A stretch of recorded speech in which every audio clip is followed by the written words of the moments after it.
This meeting is being recorded. All right. Hello, everybody, and thank you so much for joining our staff informational session in which we plan to talk about our draft plans for the return to school in the fall, our draft instructional model. And what is going to happen in terms of structure for this meeting is I'm going to go through briefly the presentation that you all received via email, and then we are going to introduce our panelists and have them answer as many of your questions that you are posing through the Google form as possible. Please know that we just simply don't have all the answers at this point. We're still working on plans and working out details. So unfortunately, we're not going to be able to give concrete answers to everything. And also, we are probably not going to be able to get through all of your questions today, but we are capturing them, and we'll do our best to capture those in the FAQ that we have on the Blueprint Planning website. So let's get right to the presentation. Jordan, can you enable me to share my screen, please? I must have turned over complete host rights to you. There we go. Thank you.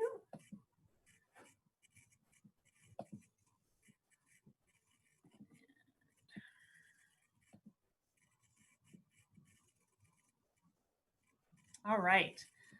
So our return to school options for 2020-21. And we're just gonna go quickly through all of these informational slides here. So 50,000 foot overview here. Obviously, we have been in a state of significant restrictions for our school operations since March of 2020 because of the COVID pandemic. And in late June, Governor Brown issued her current executive order stating that in-person instruction would continue to be subject to restrictions and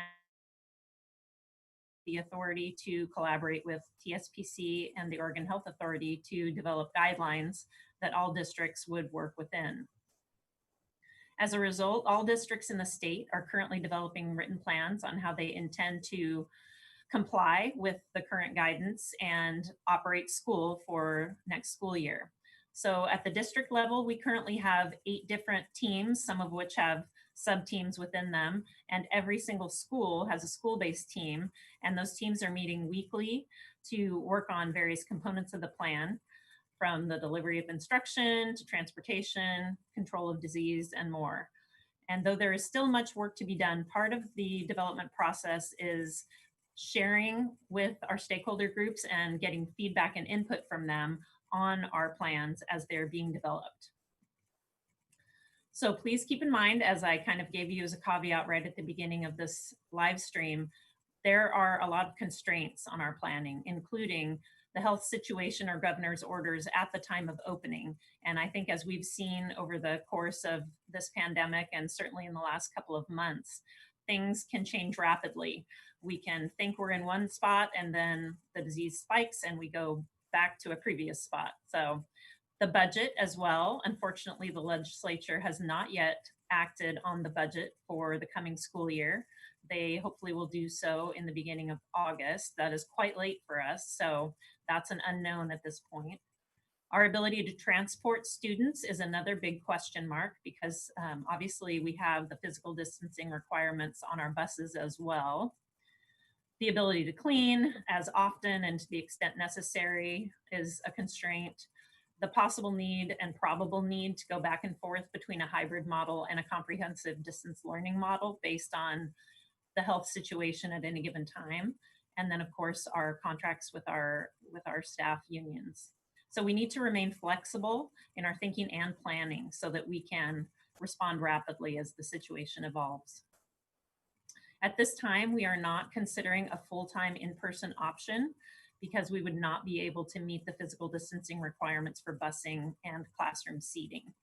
There are other things that probably make that a difficult decision, but you know, if it's taken away as a possibility just from those things, then it's kind of a non-starter for us.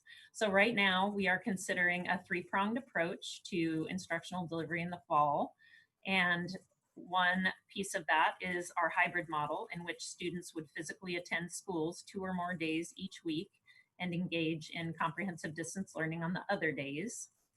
Our hope is to be able to bring in our youngest students every day, and the extent to which we can do so is sort of dependent upon our ability to transport students and our ability to find spaces for them.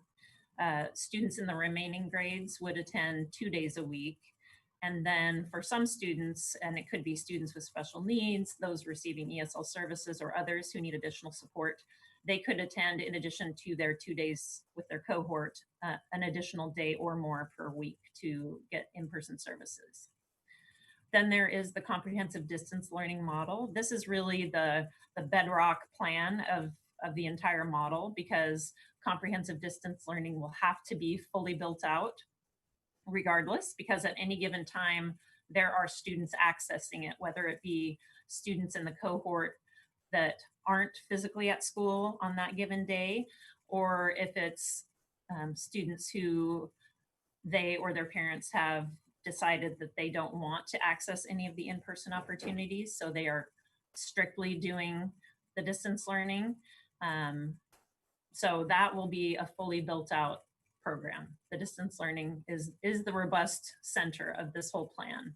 Students remain enrolled at their neighborhood school. Teachers are the ones creating the curriculum, and the intention would be for those students to return to their physical school as soon as they're able.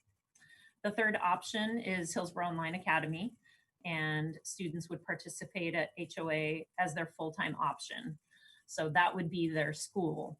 They would not be expected to return to their neighborhood school if their neighborhood schools were open, because that would be their school choice. Not that they wouldn't have the option, but for the purposes of planning, they would be an HOA student. So that curriculum is based on published curriculum from Florida Virtual, Odysseyware, and others. Learning is more individualized and self-paced. So here's an infographic that sort of describes those different options. It's a little bit busy, I apologize for that. And here's an example of what a student's draft day might look like. So we have our youngest students, whether that's K through 2 or possibly up to K through 4, who would physically be at school every day of the week, obviously with safety measures in place. And then our remaining students would be in cohorts. So either a Monday, Thursday cohort or a Tuesday, Friday cohort, with the students accessing the comprehensive distance learning on the days where they're not in school. And then, like I mentioned, for some of our students who have additional needs, they could potentially come also on Wednesdays, or if they need more than 3 days a week of in-person instruction, then that could be an option for them. That would be more on an individual case-by-case basis. So kind of as we go through this, the types of things we're hoping to learn from our various stakeholder groups is what they think of this plan, what they like about it, what concerns them about it. We are going to need to know from parents what option they're likely to choose for their student. And, I don't know to what extent we'll use this information, but it would be interesting to know if their choice is centered around childcare.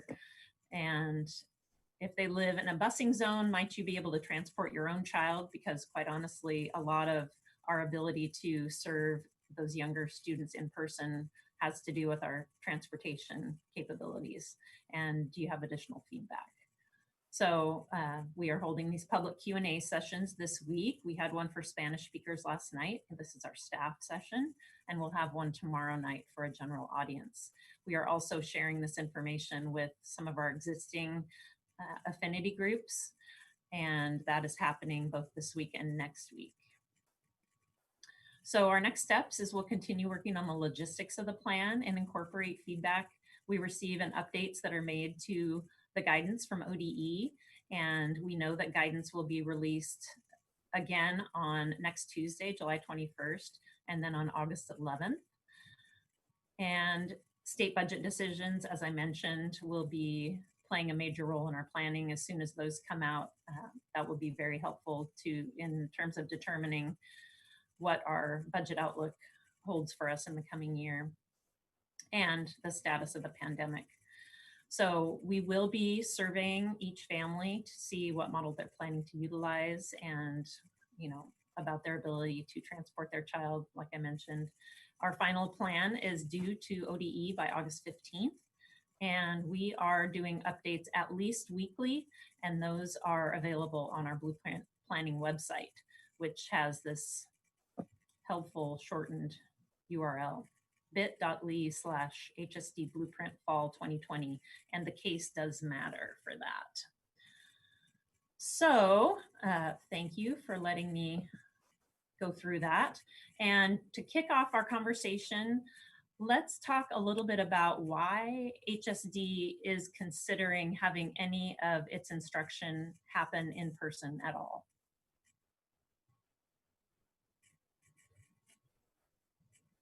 I'm sorry, I was going to introduce the panel. Let's do that super quick. I apologize. So I'm just going to, as they appear on my screen, tell you who's here. So we have Elaine Fox, who's the Executive Director of Student Services. We have Travis Ryman, our Assistant Superintendent for school, I forget. He's one of our assistant superintendents over curriculum and instruction. And then we have Olga Acuna, who's Executive Director of Federal Programs. And we have Jordan Beveridge, who is our Chief Information Technology Officer. Michelle Brady, who is our Safety and Emergency Preparedness Manager. Kanalu Williams, who's our Chief Human Resources Officer. Dale Spitzer, who is an Assistant Superintendent over schools. And myself, I'm Beth Grazer, Chief Communications Officer. I have some of my colleagues helping me out today. Justin Airy, Webmaster, is running the live stream. Thank you so much.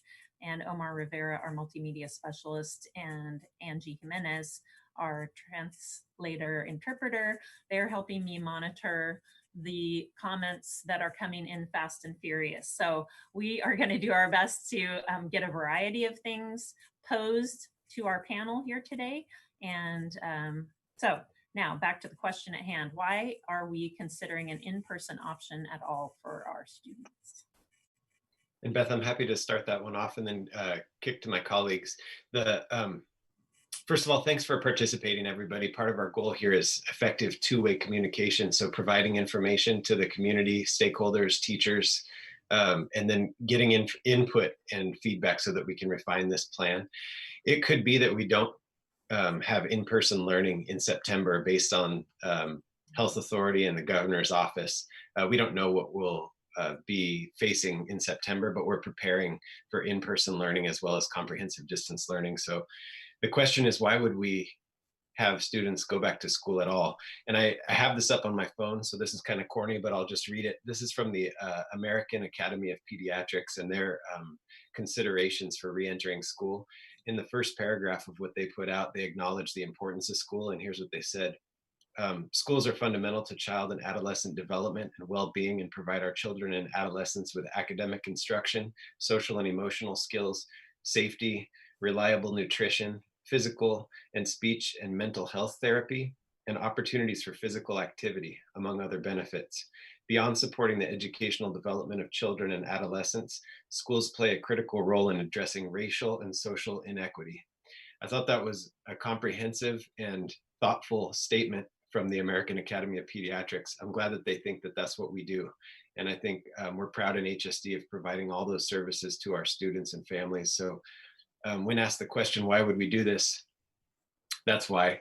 And I think we will adjust our plans based on guidance from health authority and the governor's office, but I'll kick to Dale and other colleagues to talk a little bit about why we're targeting certain students like our youngest and students who need more support for in-person learning as a priority. Everyone, thanks again for coming. So as we gathered data from our student, staff, and parents, I think it became really apparent that some students didn't fare as well during our distance learning than others, and specifically our littlest friends really struggled with building those basic skills. It was pretty clear from the feedback from parents that they realized that teaching reading is rocket science, What you do as primary teachers is just pivotal to long-term development of our students. And so we're really trying to get those students back on campus, if possible, in small cohorts in order to prioritize those foundational skills. The other thing is just, we know that some kids really have a hard time, whether it's because of their environment or because of just them as human beings motivating themselves to work hard in a distance learning environment. We want to try to bring them back at least a couple days a week so they can make those social connections and also connections with teachers in order to progress academically and socially.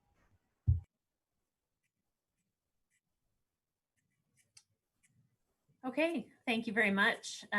Let's talk a little bit about our planned safety measures each day for both staff and students for the physical schools.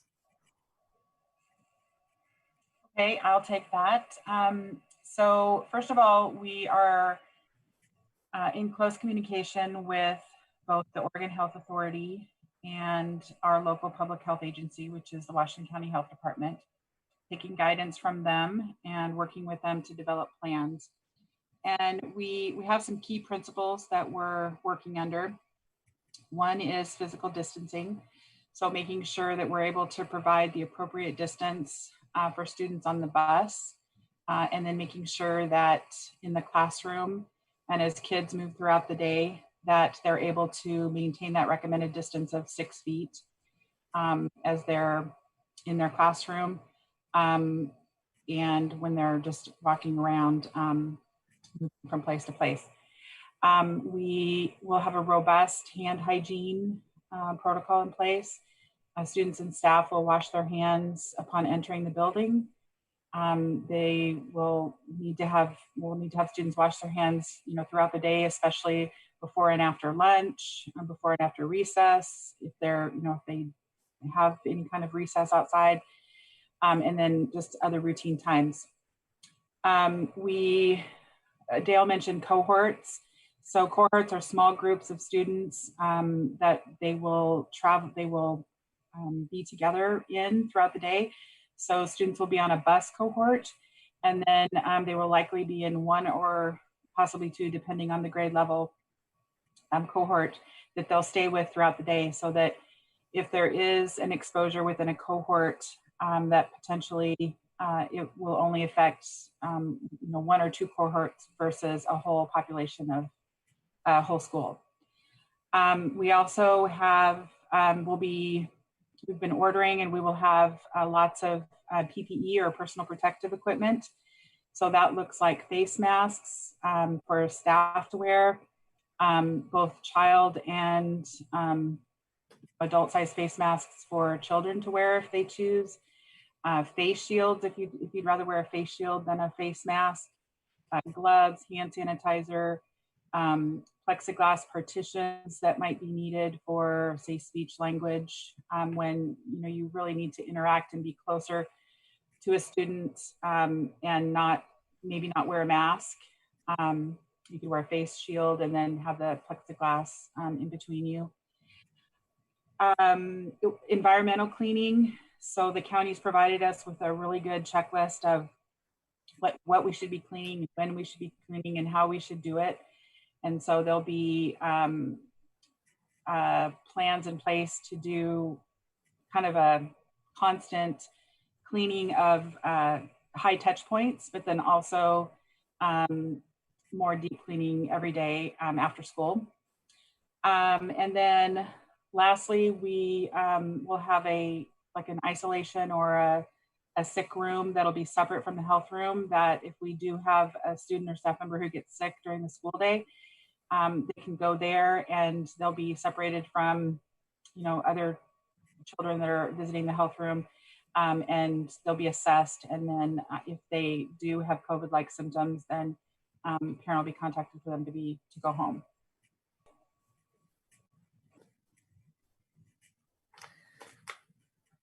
Okay, thank you very much. I thought this was a really good question, and it might provide some information that the teachers especially are hoping to receive. So the question was phrased this way. So if teachers are teaching the students who are there physically at school, who is teaching the kids that are 100% comprehensive distance learning? So parents will have the choice to do Hill Online if they choose to, or we will be moving Hillsboro Online Academy K-12 for the fall. So if they prefer that format, that will be an option. Otherwise, kids will have a comprehensive distance learning experience with in-person opportunities. We're not sure how much we're going to get to see kids, and we're not exactly sure how many kids will be able to continue to do that. Parents might have a family member that gets ill and they self-decide to quarantine their children. It could be that a cohort of kids in the school get quarantined. So we want to really spend our time building that distance learning program so that we are ready to go at the drop of a hat if a student can come in or can't come in, or the whole class can come in or can't come in. So the instruction will be there, like the education will be there, and if kids can come in, we really want to help teachers shift their thinking to, if a student can come in, what kinds of activities might I do with them? So if I'm teaching a language arts lesson and I'm a 5th grade teacher, and I asked kids to read something, and maybe they're going to watch a short video and they're going to do a thinking activity, and then I get to see them on a Thursday and we have an hour for language arts, we might be doing a debate or a compare and contrast chart or something like that. So if a student isn't coming on campus, then that's an activity that I might ask them to do independently, or they may not do that activity. So we're creating professional development to help sort of frame up and support teachers in trying to create very engaging lessons and structures for distance learning, and then really help all of us think about, if we get the opportunity to be together, what kinds of activities are we doing together?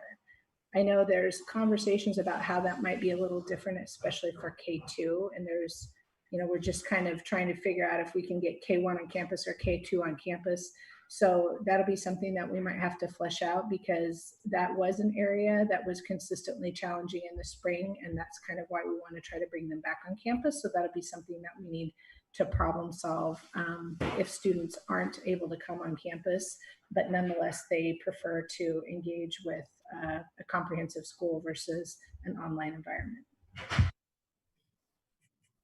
Okay, can we maybe just keep on this topic for 1 second? I think I've seen other questions here. So who's creating this content? Is the expectation that teachers will both be creating the distance learning content and providing in-person instruction for students? So I think if you're an elementary teacher, we have our new, Travis, help me with this, I'm going to get it wrong. I'm thinking of the butterfly. Wonders and maravillas. Thank you. That's it. So you have the new curriculum, and they have online components. So there's going to be a lot of training in the fall about utilizing those resources, and our hope is to get additional time for PLCs and maybe even sort of a soft start as we get kids online, so that we can really get that solidified. So we're really trying to focus on the core, and there are crosswalks that already look at like social studies and science content and how it's embedded in our new language arts curriculum. And there are also resources already of how those things might be linked. There's additional tools and resources for that too. Bridges has actually come out with some resources for math online. So those will be components that will be available for teachers to access as well. So the core is kind of the crux of that. If you're a middle or a high school teacher, then that would be curriculum that you would be developing, distance learning curriculum. You would be able to utilize the tools and resources that you have, and hopefully working collaboratively with your colleagues in order to work smarter and not harder, and share some of the load of thinking about what kinds of lessons you might want to put up for students. And then if you get those in-person opportunities with students, those would be times for you to go deeper with the curriculum, or to apply some of the concepts that students have been learning outside of being in a collaborative space together. So there will be tools for you and resources for you to use, and we intend to support through professional learning communities the development of some of those resources. Okay. So people asking for clarification around face masks, Michelle. I'm going to make a statement. You tell me if it's right or wrong. So will be required mask or shield for staff unless you have a medical exemption, and will be strongly encouraged for all students. And if they don't bring one from home, we'll have them for them once they get to school, but we cannot require based on the current medical guidelines. Is that accurate? Yeah, that's accurate. The current guidelines recommend that grades 6 through 12 wear a face covering. And we will be getting more guidance, as things, as Beth mentioned, on the 21st and the 11th. So I wouldn't be surprised if there's some additional information about that coming out, but that is the current recommendation. Okay, thank you. So why have we chosen cohorts that go Monday, Thursday, Tuesday, Friday, instead of Monday, Tuesday, and then Thursday, Friday, like some of our surrounding districts are choosing to do?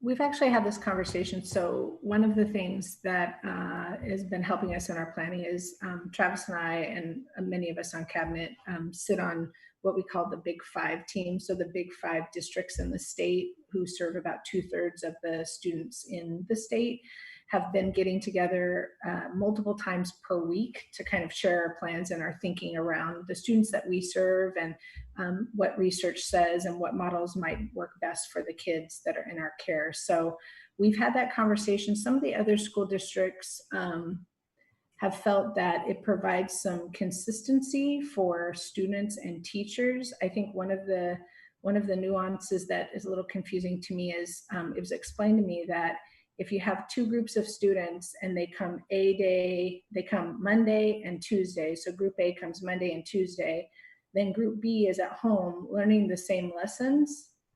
And then on Thursday and Friday, group A would be at home learning lessons 3 and lessons 4. And then group B comes to school and learns lessons 3 and lessons 4. And that's a little confusing to me, because I think if you're a teacher and you're trying to think about what it looks like to be a distance learner, those resources and tools and approaches might be different than what a teacher would be doing with a student in person. And so instructionally, if you think about teaching a lesson on a Monday and then or a couple lessons on a Monday, and then telling your students, okay, on Tuesday and Wednesday, these are the activities I want you to do. I'm going to show you how to access that on Google Classroom, and then I'll see you Thursday, and we are going to do this science lab. We're going to do this, think sheet together. Kids come on Thursday, you teach them, and then you say, okay, on Friday, when you go online, these are the things you want to do. It's a little more in line with best practice regarding teaching, students diving in, applying their learning, coming back, formative assessment, engaging kids in the content, etc. So instructionally, we think it's a better model. There were also some comments about that would be an AABB day would be better for cleaning. And we've talked to our facilities team and a couple in our surrounding districts who say, we're going to clean well no matter what, because kids go home, adults go home, and then they come back. And so we are going to do the same level of cleaning, whether it's a Monday night or a Wednesday, no matter what. And so we think it's a better instructional model than a two-day instructional model. Okay, thank you. Kana, I'm gonna give one to you. This might be just a really, really difficult one. I know they're all difficult, but so what can we say to staff who just feel like it's not safe for us to come back to school at all? And what options do staff members have? Maybe talk a little bit about the survey that you sent out yesterday. Certainly. Good afternoon, everyone. I appreciate that question because I think that's a really honest question that a lot of folks are grappling with. And that was the reason why we sent out the survey is we worked closely with Jill and also Melody to formulate that survey and to get feedback from them so that we could garner information in terms of the needs of folks, whether it be childcare or whether it be other related health needs that they have. And we're working with benefits to respond to those things. And we sent the survey out yesterday, and I just want to also thank folks for taking time to send that, to respond to that. We've had already almost 1,200 folks complete that survey in less than 24 hours turnaround. So thank you so much for doing that. I think, you know, these are conversations that go back to also what Michelle brought up in terms of, I think, you know, being in education, we like things to know where they're planned and they're organized and how those things are going to be. And I think part of it is there is a little dissonance in our mind about what that might look like. And we want to know that when I come back to school, this is what's going to happen. And I think Travis brought this up before. It's about, like, you know, pivot points and pain points. And there are some pain points that we're working through this, and we're trying to pivot and be responsive based on our guidelines and things like that. So the folks that fill out that survey know that we are going to look at that information and try to be responsive and work with also our benefits colleagues to help support people and meet them where they're at. And I've already had folks sending me emails just asking for advice on things, and we're trying to be responsive and also understand that there's a lot of stress around safety and how people are feeling right now. And we want to be responsive to that as best we can. And I always think of this as like, yes, we understand those feelings and acknowledge those. And we also have a responsibility to meet the needs of our community. And we are hearing through the survey that's gone out that there is a desire for, you know, our students to come back, to be connected, and those social emotional components that we're trying to flourish and help kids grow also academically. And so I think just in terms of trying to meet that need of when staff feel not safe, I understand that feeling. And we're trying to create structures and protocols of safety on how that will look when people come back, so they know what to expect. And I think we're also talking and working with Michelle on, like, Safe Schools has some trainings that will be made available to people. And Dale's also talked about a slow start. We want to have professional development that's instructionally in place, and also the safety components of professional development to meet people's needs. I hope I answered that question. It's hard when people aren't there to see if I've responded the best way, but know that we're having follow-up conversations with both Jill and Melody through labor management, and we're trying to address these things and listen and try to be responsive. Thank you, Kana. So there was a question, were any teachers involved in creating this plan?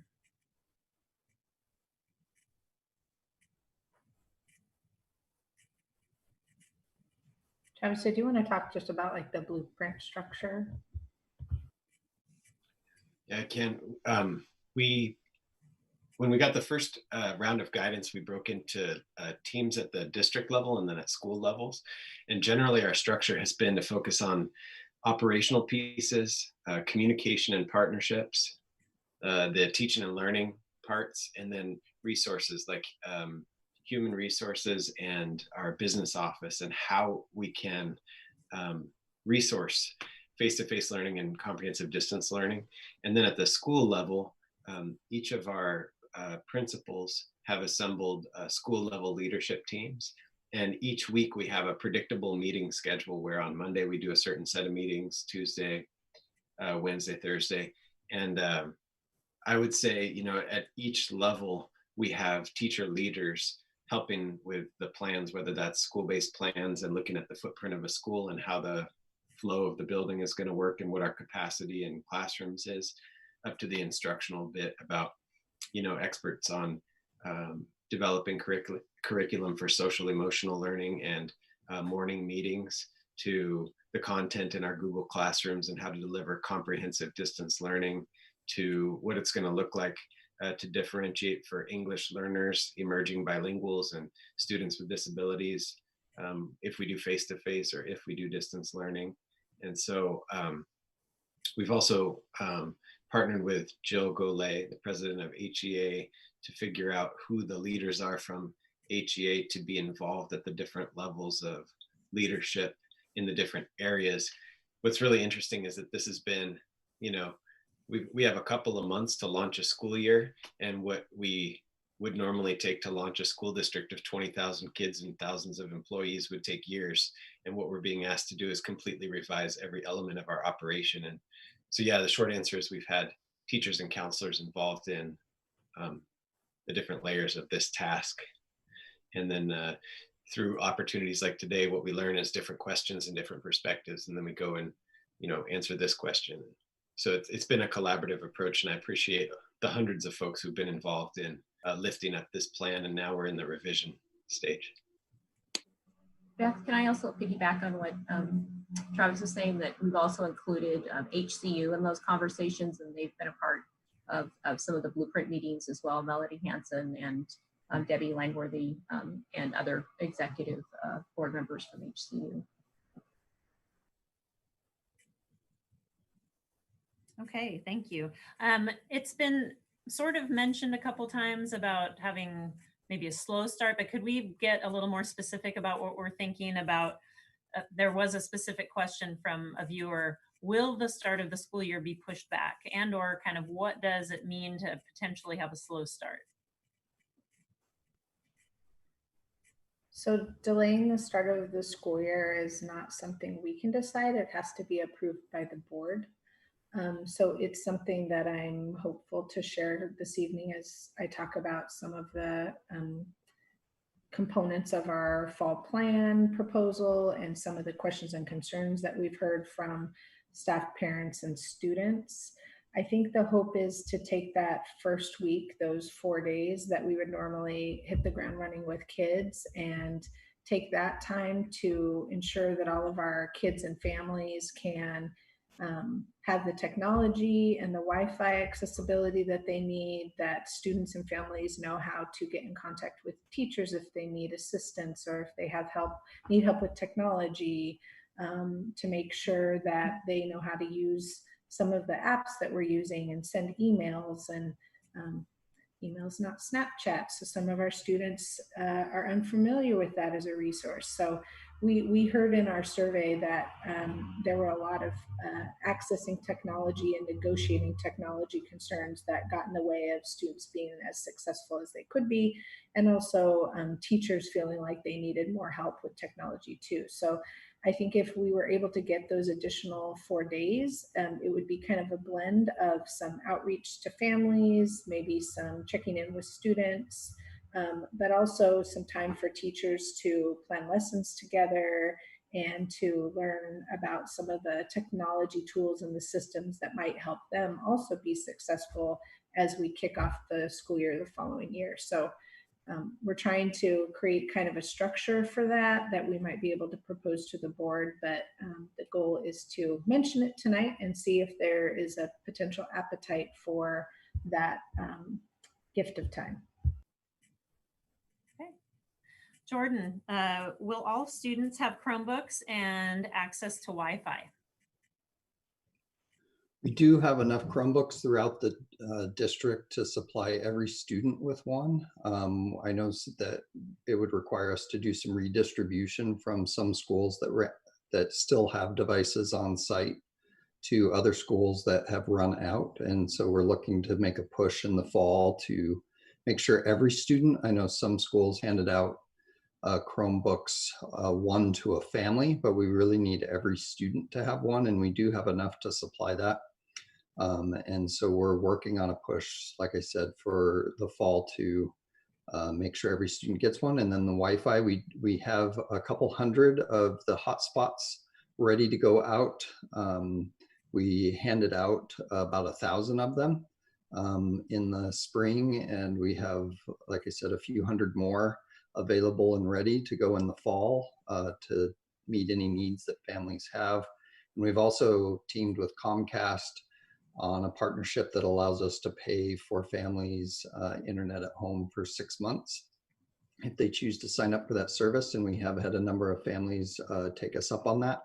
And so again, we'll push that in the fall as well. So we should be able to take care of those needs with devices and availability of Wi-Fi. Thank you. What will the class size be for those students who are participating in the hybrid model?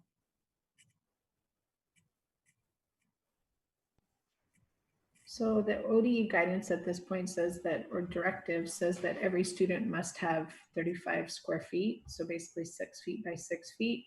So every classroom is a different size. So we have to kind of measure each classroom, but in general, it looks like we're around 20 students plus or minus, depending upon the class. So that we're shooting for about 20 on average, but just like all class sizes, there'll be some that may have 1 or 2 more, and some just because of square footage can't have more than that. So.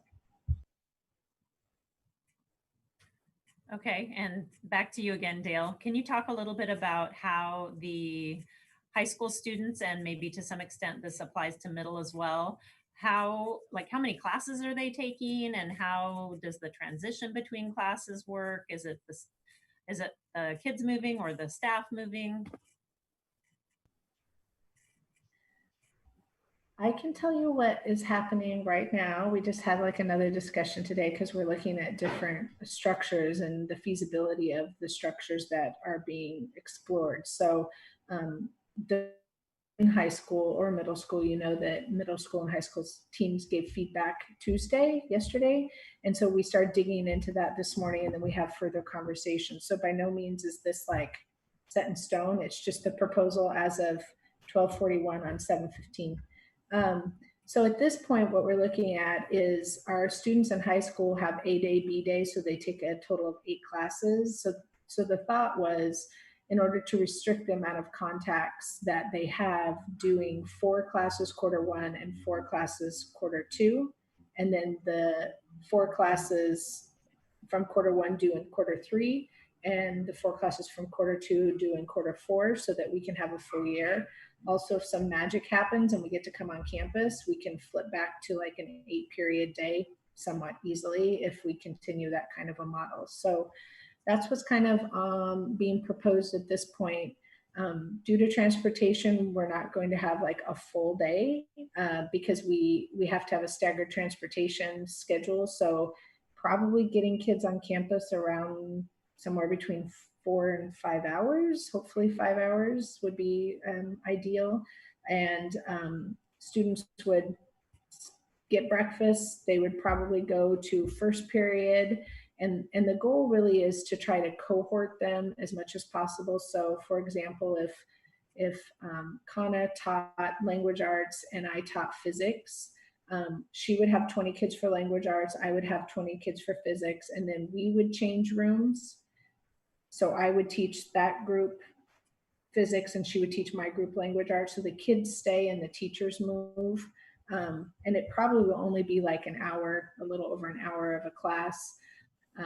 Somehow we've got to do lunch and we have to figure out the logistics of that. There's going to be some guidance around whether that's food we deliver to a room or students grab and go, how they move in the school. And then in the afternoon, the students would have 2 more classes where their teachers would move. And we're looking at different models because we don't want kids to be cohorted and therefore stuck with certain kids. We can't exclude some kids from certain courses. We want to have them heterogeneously mixed, and that's an expectation of OD as well.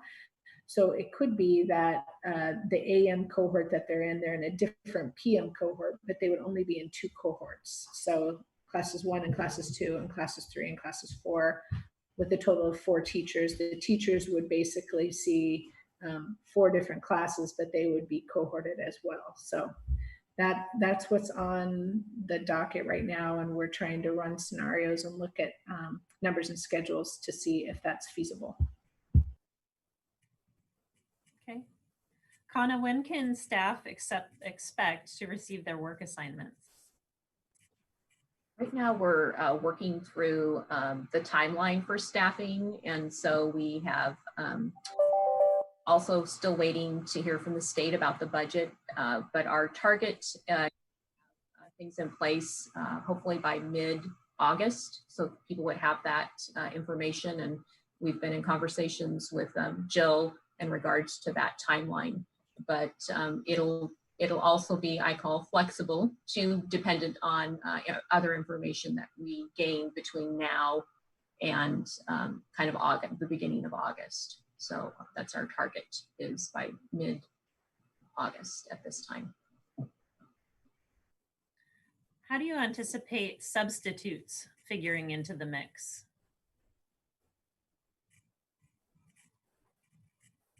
Or how would that process work? So I can say from the instructional side, that isn't something that we have dove into yet. I know that was a question that came out of a couple different school teams, but that isn't something that we've really discussed much to this point. So something we need to figure out. TBD. And how will lunch work?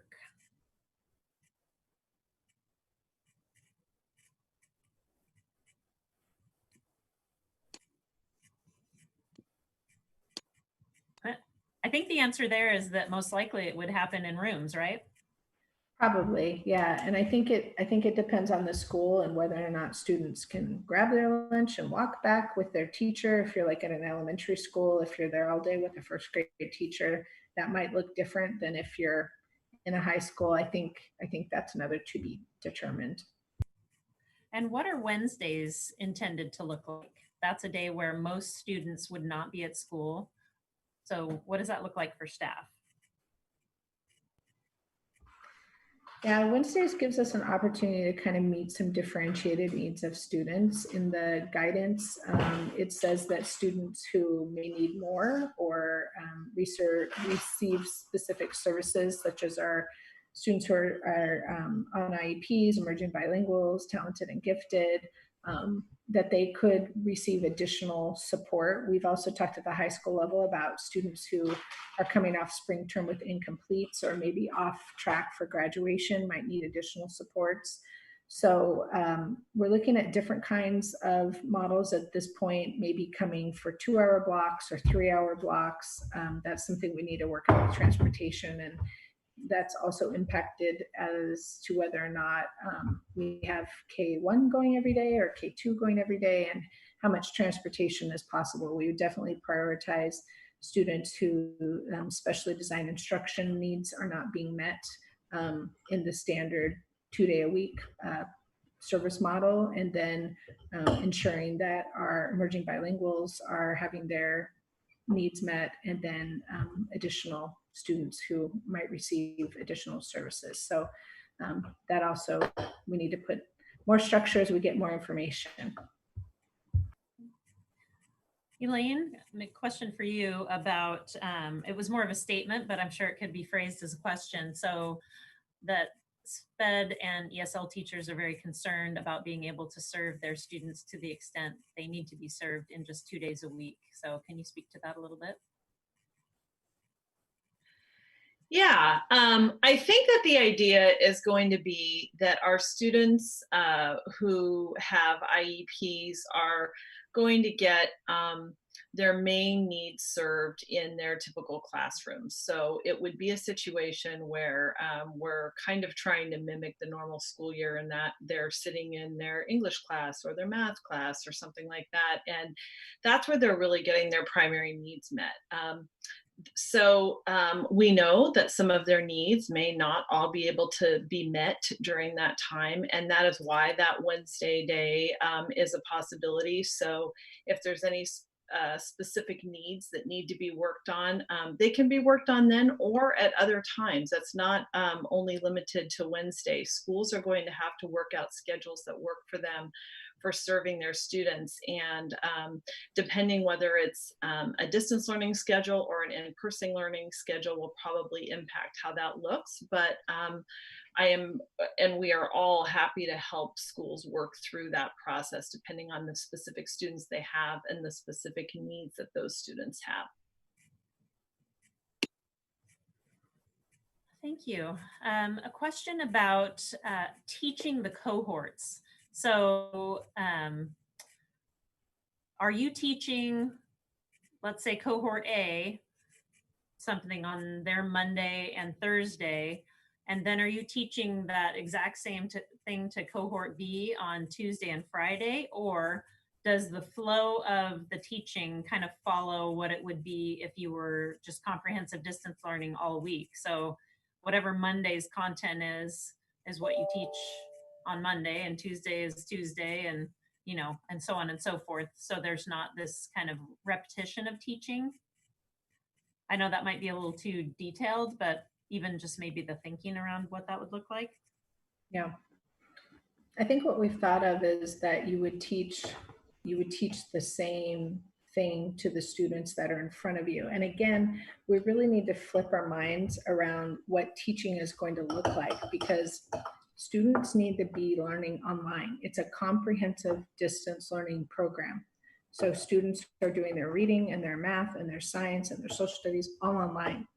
If they come to you on Monday, what are you doing with them to enhance their learning, to extend their learning, to confirm their learning? It's not going to be like just regular teaching. It really is going to be thinking about, how do I take what I'm doing online, and when I get my kids together, we're doing that lab, we're creating that art project, we're debating that topic, we're doing different things in person. I wouldn't be giving a normal lesson and a normal lecture with kids in front of me, because I'm just not going to have them there that long. So we're really trying to help teachers think about flipping that script about what it means to have kids in front of you. So you would repeat similar activities. If I have kids in front of me on Monday, cohort 1, and I'm doing some application and creating a skit for the article that we read, then I would be doing the same thing on Tuesday, because the kids' learning is going to be online, what they're going to be reading, what they're going to be watching. Maybe you might even do a short video of an intro to the activity that you're going to be doing with them when they come to you in class on Thursday, really maximizing on that flipped learning mentality around, let the kids do things that they can do independently at home through the computer, or independently do the work. And when you get them together, what are the things you as a teacher can do with them that they can't do all by themselves at home? Okay, we're running down the home stretch. I want to try to get as many in as possible, but can we talk a little bit about how dual language students will be served under this model? I'm sorry for my colleagues. I just feel like I'm answering all the questions. Chime in if I get any of this wrong yet.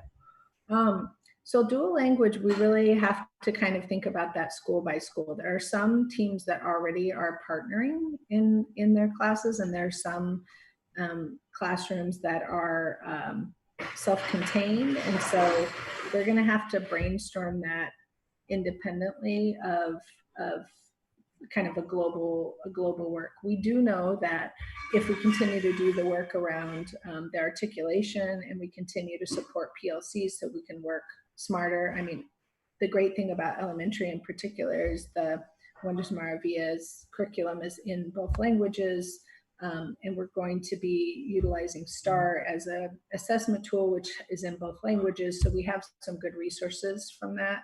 But I know Fran Snoppy, who works directly with the dual language principals, I know that that's something that they've been trying to flesh out, because every school is a little bit different. Okay, there's been concerns raised about comprehensive distance learning not being equitable for all students. Travis, you want to take that one on? Or? Yeah, and I could back me on this one, colleagues who know more. we've been deliberately outreaching to families since we closed in March to figure out how we get wireless and Chromebooks in the hands of all kids. Challenges that we faced are, wireless hotspot can only serve so many Chromebooks, and siblings are in a space where they're having to share physical space in a household with limited bandwidth sometimes and sharing machines. And we've tried to remedy that by really going one-to-one and really working with families with Comcast and wireless hotspots to make sure that technology is not a barrier. We also have worked with families to get feedback on serving students who are experiencing disabilities, students who are experiencing homelessness and houselessness. We're meeting with families who are families of Latinx students who are emerging bilinguals. We're meeting with our Black and African American families, Native American and Indigenous families. We're going to be meeting with Asian and Pacific Islander families. We're trying to use our networks to get feedback on how to remove institutional barriers to access here. And sometimes those are extra supports that are needed. Sometimes it's technology. Sometimes one of the recommendations we had is that our schools are where people trust our leaders. And if we had face-to-face opportunities to support online learning, even if we had physical distancing at a table out front this fall, that our families would come to our school facilities and get tutoring on how to help their kids at home, or kids could get tutoring on how to access and turn in work. So I think our best work right now is interfacing with families and kids to get input on how to make this experience equitable. One of our main concerns is that the disparities we see in achievement across groups are going to be widened during this time.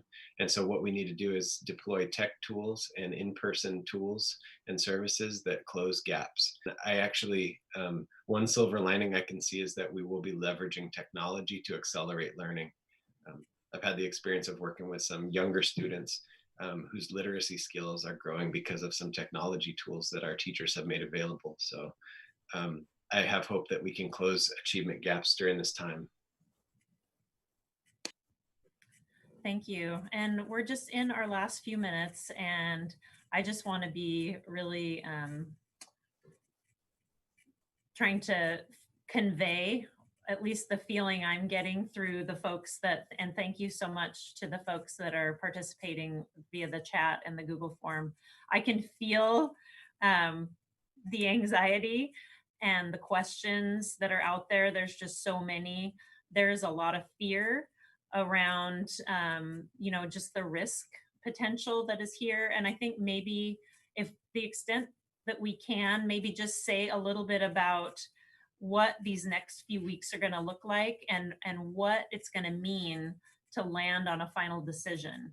I mean, what ultimately is going to be considered as we make our final decision? I'm happy to talk to the process and the timeline because I have some dates. Next Thursday, we're going to look at workbooks for staffing, and we're also going to share the blueprint and its 8 sections in concept with our school leaders. And at that point, folks will really know what are the instructional models that we're looking at, how does lunch look, and what are the restrictions for health and physical distancing. Schools at that time are going to look at what is possible if we're talking about hybrid or face-to-face learning at all.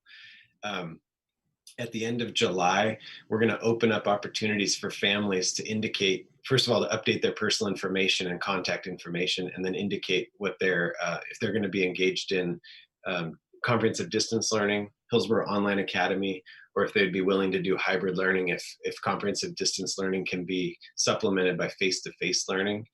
At that time, we'll know how many kids might come to school and what our staffing arrangement might look like. In early, about August 5th, we'll be telling our school board what our blueprint is for our district and for schools. And we'll be submitting our plan to the Washington County Health Authority. Those are both obligations we have as a district to notify our board and our local health authority what we're doing and what our plan is as of that date.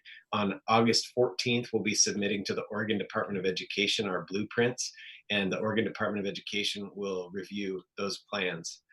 That said, the legislature will be acting hopefully in early August, to allocate funding for public schools.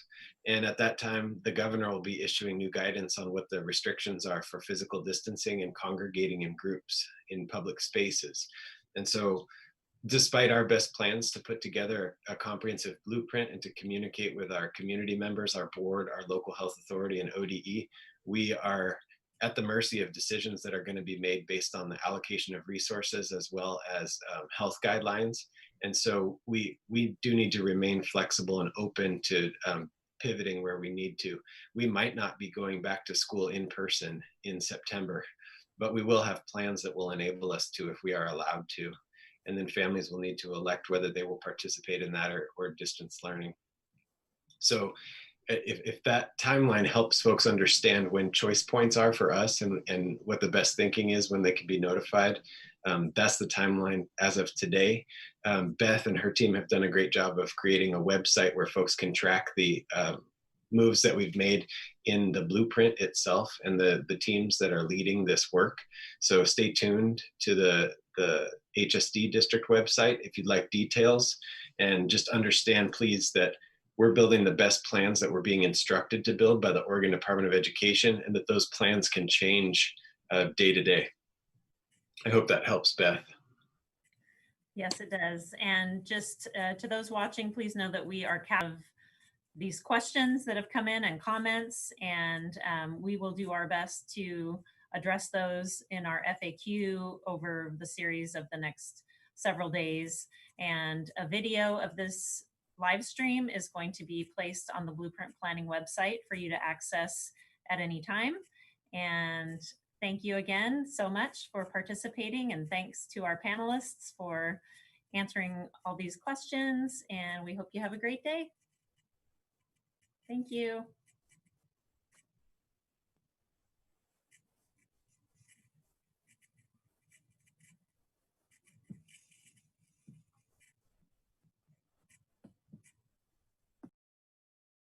The recording has stopped.